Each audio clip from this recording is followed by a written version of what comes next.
So today we switched from looking at blood to starting to look at nerves. And one of the things we want to figure out in this lesson, which is lesson 5, it's going to take 2 days to go through this.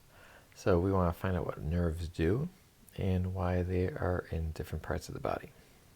So we kind of reviewed what we found out so far. We've got a boy with a broken foot and some swelling and cut skin and can't feel his top of his foot. So that's where we're at. And at one point we decided we should probably look at bone, skin, and muscle because that's what was damaged in the foot.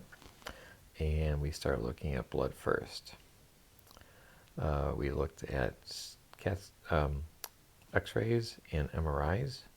When we looked at MRIs, we were looking at a lot of different things. We looked at these diagrams.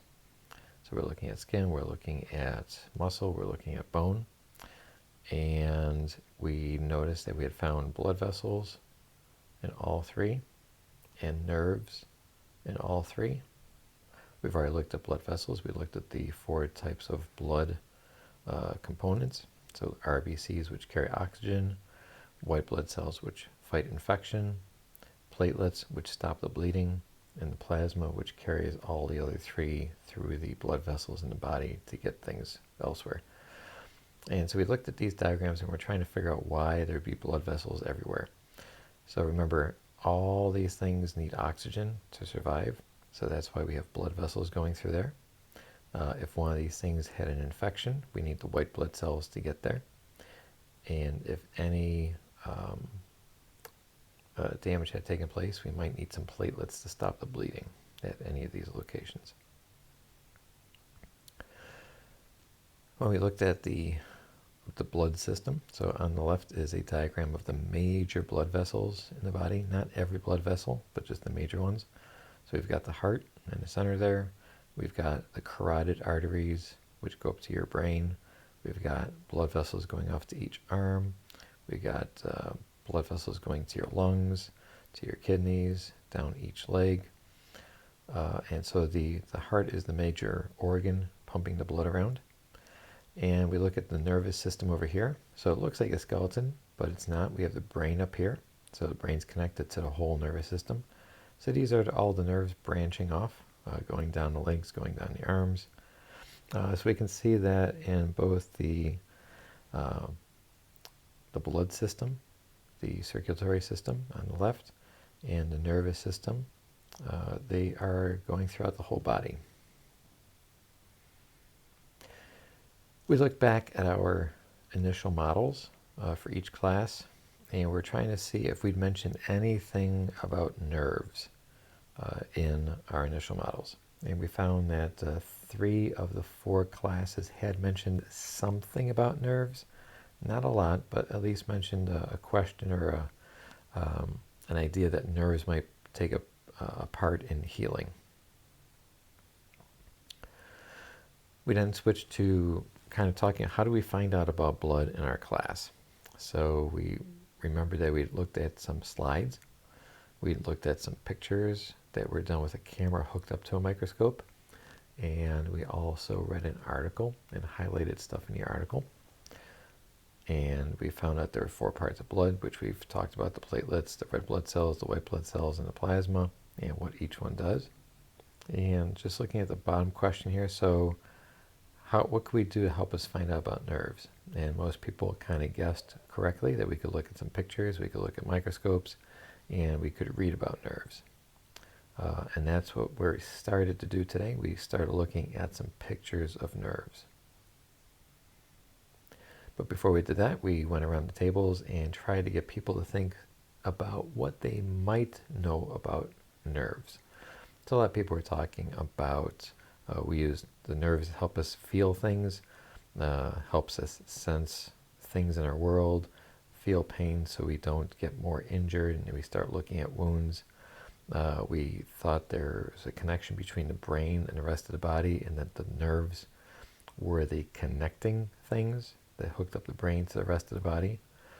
Some groups talked about the nerves are for communicating messages back and forth between the brain and parts of the body. So we're going to find out, what happens with the reading and see if we were correct on those things. And before we looked at the pictures, we just wanted to see what people thought a nerve might look like. So some groups were thinking that they might have wires or wire looking because they'd be used for communication. So some people were thinking they might have like little arms sticking out, like not arms like we have, but just little things sticking out of the cell. So then we looked at some slides, and when we were looking at the slides, we wanted to look at the structure, how they were structured, how the cell was built, how, as we zoomed in on it, like what changed, like do we see different things as we zoomed in, and then how did the structure of the nerves compare to the ones of the blood. So let's take a look at these pictures of these nerves. So we're going to be looking at two animals, nerves of two animals. So the first three are going to be human nerves, and then we're going to be looking at an ox, OX, like a cow or a cattle or something. So here is low magnification, and these dark blue things are the cells.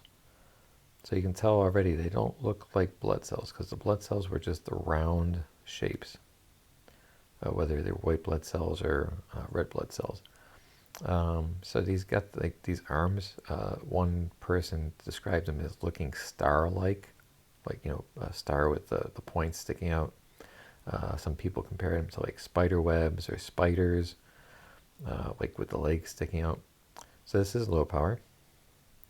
We go to medium power. We can see that there's like something inside each of the big blobby blue things here.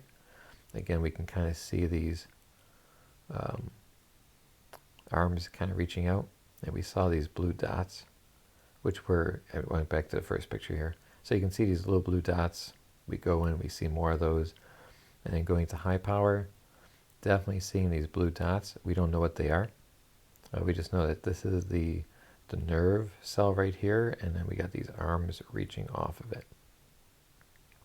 So this is in human, and then we want to see what ox nerves look like, see if they're any different.